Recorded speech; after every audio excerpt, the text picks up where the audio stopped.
பத்திரிகை தொலைக்காட்சி ஊடக நண்பர்கள் எல்லாருக்கும் வணக்கம். எல்லாருக்கும் புத்தாண்டு வாழ்த்துக்கள். மறுபடியும் எல்லாரையும் சந்திக்கிறதே ரொம்ப ரொம்ப சந்தோஷம். போன வருஷம் பயங்கர செலிப்ரேஷனோட நாங்கள் படத்தை ரிலீஸ் பண்ணுறதுக்கு முயற்சி பண்ணோம். அது தடங்களாச்சு. எனக்கு முதல் படத்துலேயே அது நடந்திருக்கு. பல தடங்களுக்கு அப்புறம் தான் முதல் படம் ரிலீஸ் ஆச்சு. அடுத்த படம் அதை விட தடங்களாச்சு. ஸோ தடங்கள் ஒன்றும் புதுசு இல்லை, பழகினது தான். ஆனால் ஞானவேல் இருந்த சுச்சுவேஷனில் அவர் எனக்கு ஆறுதல் சொல்லிட்டு இருக்காரு, நான் அவருக்கு ஆறுதல் சொல்லிட்டு இருக்கேன். நான் என்ன நினைக்கவே நினைக்காதீங்க. நீங்கள் நிம்மதியாக இருங்க, அதுதான் முக்கியம். ஏன்னா நாம் இருக்கிற எல்லா போராட்டத்திலையும் ஜெயிச்சிடணும்னு ஓடுறதுல ஹெல்த்தை விட்டுறோம். அதனால் ஹெல்த்தை மட்டும் செஞ்சு விடாமல் இருந்தீங்கன்னா போதுங்கிறது மட்டும் தான் அவர்கிட்ட நான் சொன்னது. எவ்வளோ ஸ்ட்ரெஸ் இருந்தாலும் அதை மனசுக்கு எடுத்துகிட்டு போகாமல் இருக்கணும்னு அவர்கிட்ட நான் எப்பவுமே நான் கேட்டுப்பேன். சினிமா பற்றி சொல்லும்போது சின்ன வயசு அப்பா சொன்ன ஞாபகம் இருக்குது. இது மாதிரி ஒவ்வொரு அரசியலையுமே அது யாருக்கு போய் சேரணும்னு எழுதியிருக்குன்னு சொல்லுவாங்க. அது மாதிரி சினிமாவில் இருக்கிற ஒவ்வொரு ஃப்ரேம்லையுமே யார் இருக்கணும்னு எழுதியிருக்குன்னு சொல்லுவாங்க. ஏன்னா அவங்க படம் நடித்து முடிச்சுட்டா கூட கடைசி தியேட்டரில் வருவோமான்னு தெரியாது, அது கடைசியில் காணாமல் போயிடும்னு சொல்லுவாங்க. ஸோ அப்படி ஏற்கனவே நிறையா விஷயங்கள் நிர்ணயிக்கப்பட்டிருக்கு. ஸோ ஒரு நல்ல கதை, அதுக்கு தேவையான ஒரு டைரக்டரையும் தயாரிப்பாளரையும் நடிகர்களையும் தொழில்நுட்ப கலைஞர்களையும் அதுவே முடிவு பண்ணிக்கும்னு சொல்லுவாங்க. அது மாதிரி அது ஒரு லொக்கேஷன் அமையும் போது சரி, நிறைய சீரியஸ் இந்த வார்த்தையை சொல்லிகிட்டே இருப்பாங்க. அதுக்கு தேவையான விஷயத்தை அதுவே அமைச்சுக்கோன்னு சொல்லிகிட்டே இருப்பாங்க. அதை நம்பினோம்னா நம்ம இன்னும் கொஞ்சம் நிம்மதியாக இருக்கலாம். இல்லைன்னா இந்த மாதிரி தாமதங்கள் வரும்போது ரொம்ப பதட்டம் அடையும். ஏன் வருதுன்னு நம்ம நினச்சிட்டே இருப்போம்.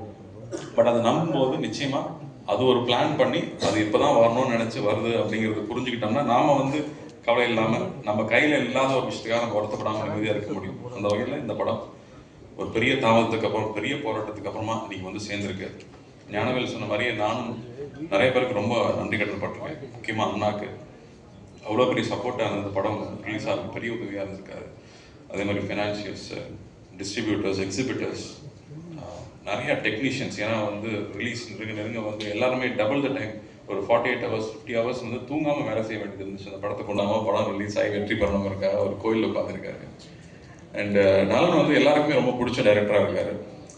ஆர்டிஸ்ட்க்கு மட்டும் இல்லை, டைரக்டர்ஸ்க்கே பிடிச்ச ஒரு டைரக்டராக இருக்கார். அவர் இந்த கான்செப்ட் கொண்டு வரும்போது நான் ஆடியோ ஃபங்க்ஷனே பேசியிருந்தேன். ரொம்ப பயமாக இருந்துச்சு. இந்த கேரக்டர் எடுத்து பண்ணுறதுக்கு ஒரு தனி ட்ரைனிங் வேணும். ஆனால் இதுக்கு நான் வரும்போதும் ட்ரைனிங் எடுத்துகிட்டு வரல, கற்றுக்கிட்டு தான் எல்லாமே. பட் பண்ணுறதை சின்சியராக பண்ணணும், எவ்வளோ பெஸ்ட்டாக பண்ண முடியும்னு ஒவ்வொரு நாளும் அதுக்கான ஹோம்ஒர்க் பண்ணி அவரோட படங்களை திரும்ப பார்த்து, அவரோட க்ளோஸ்அப்ஸை திரும்ப பார்த்து அதை எப்படி கொண்டு வரலாம். ஏன்னா என்ன முகத்தை என்னாலே கொஞ்ச நேரம் பார்க்கவே முடியாது. அதில் அவர் முகத்தை பொருத்தணும்னா எப்படி பொறுத்துறது ரொம்ப பயமாக இருந்துச்சு. பட் நலன் மாதிரி ஒரு டெக்னீஷியன், ஜார்ஜ் மாதிரி ஒரு கேமராமேன் இருக்கும்போது, வெற்றி மாதிரி எடிட்டர்ஸ் இருக்கும்போது அவங்களோட சப்போர்ட்டில் அதை ப்ரெசென்ட் பண்ண முடியும்னு நம்பிக்கை வந்துச்சு. ஸோ ஃபஸ்ட்டு ஒரு சீன் டெஸ்ட் ஷூட் பண்ணி பார்த்ததுக்கப்புறமா தான் ஓகே இந்த வழியில் போயிடலாம்னு நினச்சி தைரியமாக கொண்டு வந்தோம். ஆனால் அதுக்கப்புறமா சந்தோஷ் நாராயணனோட இசை டெஃபினட்டாக அது இன்னும் மேலே எடுத்துகிட்டு போயிருக்குன்னு சொல்லலாம். ஏன்னா நலன் யோசிக்கும் போது சொன்னார், ஒரு சூப்பர் ஹீரோ ஃபில்ம் மாதிரி ஒன்று பண்ணணும், ஒரு என்டர்டெய்னிங்கான ஃபிலிம், ஒரு கமர்ஷியல் ஃபிலிம் பண்ணணும். ஆனால் அது மாடர்னாக இருக்கணும். அதுக்கு சூப்பர் ஹீரோ கேரக்டருக்கு எங்கே போகிறதுன்னா அது எப்பவுமே சூப்பர்மேன் பேட்மேனாக இருக்கணும்னு அவசியம் இல்லை, கற்பனை கேரக்டராக இருக்கணும்னு அவசியம் இல்லை. நம்ம சொசைட்டிலேயே சூப்பர் ஹீரோஸ் இருந்திருக்காங்க. எம்ஜிஆர் அவர்கள் பார்த்தா அவர் ரியல் லைஃப்லையும் சரி, ஸ்க்ரீன்லையும் சரி ஒரு மாஸ் ஹீரோவாகவே இருந்திருக்காரு. அவ்வளோ விஷயங்கள் எதிர்பார்க்க முடியாத விஷயங்கள், மனிதநேயம் மிக்க விஷயங்கள் பண்ணிகிட்டே இருந்திருக்காரு. அவர் ஏன் திரும்ப வரக்கூடாது அப்படின்னு அவர் யோசிச்சு கொண்டு வந்தது. அவர் தைரியமாக யோசிச்சுட்டாரு. ஆனால் எக்ஸிக்யூட் பண்ணுறது அவ்வளோ சிம்பிளாக இல்லை, அது பெரிய விஷயமா இருந்துச்சு.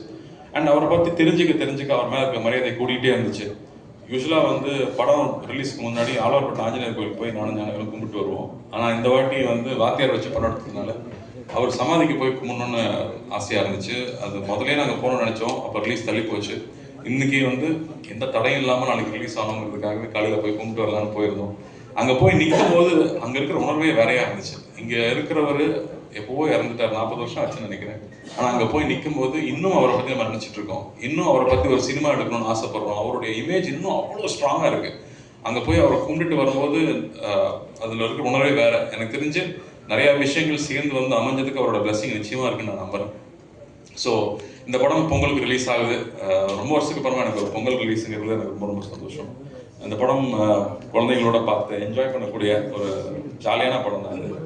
அதில் சாங்ஸும் ஃபைட்டும் காமெடியும் எல்லாம் மிக்ஸ் ஆகிருக்கு. ஸோ நிச்சயமாக நலனுடைய ஃபேன்ஸுக்கும் சரி, பொங்கல் செலிப்ரேட் பண்ணணும்னு வரவங்களுக்கும் சரி ரொம்ப எக்ஸைட்டிங்காக இருக்கும்னு நம்புகிறேன். அதில் சந்தோஷ் நாராயணன் அதை இன்னும் அழகான எக்ஸ்பீரியன்ஸாக மாற்றிருக்காரு. அவருக்கும் என்னுடைய நன்றியை தெரிவிச்சுக்கிறேன். ஹீரோயின் தட்டுப்பாடு இருக்குன்னு தமிழ் சினிமா சொல்லிட்டு இருக்கும்போது நாங்கள் ஒரு நல்ல ஹீரோயின் இன்ட்ரடியூஸ் பண்ணுறவங்கிறதுல ரொம்ப ரொம்ப பெருமை. அவங்க ஏற்கனவே இன்ட்ரடியூஸ் ஆன ஹீரோயின் பயங்கர டேலண்டட். ஒவ்வொரு கேரக்டர் பண்ணும்போது அவ்வளோ ஹோம்ஒர்க் பண்ணி வந்து ஒர்க் பண்ணுறாங்க. ஸோ அந்த மாதிரி சின்சியராக இருக்கிறவங்க பார்த்தாலே ரொம்ப ரொம்ப பிடிக்கும். ஏன்னா ஒர்க்குக்கு வரும்போது அதை என்ஜாய் பண்ணி பண்ணுறவங்க இருக்கும்போது அந்த சீன் இன்னும் டெவலப் ஆகிட்டே இருக்கும். ஸோ அவங்களுக்கு என்னோட வாழ்த்துக்கள். இந்த படம் அவங்களும் ரொம்ப நாளாக வெயிட்டிங், ஒரு படம் ரிலீஸ் ஆகிறதுக்காக ரொம்ப நாளாக வெயிட்டிங். கொஞ்சம் தட்டுனாலும் அழுதுருவாங்க, அந்த அளவுக்கு அவங்க வந்து ஒரு பதட்டத்திலேயே இருக்கிறாள்.